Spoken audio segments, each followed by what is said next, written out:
Super power and health benefits ఉన్న రాగి Java. రాగి జావేనా? ఇలా ఎంతమంది రాగి జావ తయారు చేసుకుంటారో నాకైతే కామెంట్ సెక్షన్లో తప్పకుండా షేర్ చేయండి.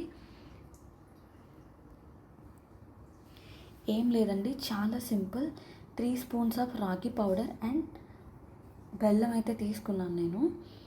అండ్ వాటర్ అయితే యాడ్ చేసుకోవాలి. బాగా మిక్స్ చేసుకుని పొయ్యి మీద పెట్టుకోవడమే. ఇది బాగా మిక్స్ చేసుకొని స్టవ్ మీద పెట్టుకొని కొంచెం మరగడం స్టార్ట్ చేసిన తర్వాత 10 మినిట్స్ 10 to 15 మినిట్స్లో రాగి జావ అయితే తయారైపోతుంది. మెయిన్గా ఈ రాగి జావ స్పెషల్ ఏంటో తెలుసా?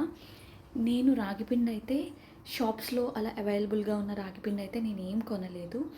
మంచిగా రాగులను అయితే కొని ఏరేసి అందులో చెత్త ఉంటుంది కదా, అదంతా ఏరి ఎండలో పెట్టి ఆ తర్వాత 8 to 10 అవర్స్ ఆ రాగులను అయితే నానబెట్టాను. మంచిగా నానబెట్టి ఆ నెక్స్ట్ డే అనేది మూట కట్టామండి స్ప్రౌటింగ్ రావడానికి. బాగా స్ప్రౌటింగ్ వచ్చిన తర్వాత నెక్స్ట్ డే కరెక్ట్గా 24 to 28 అవర్స్ తర్వాత ఓపెన్ చేశాను నేను. ఓపెన్ చేసి సన్ డ్రై చేశాను.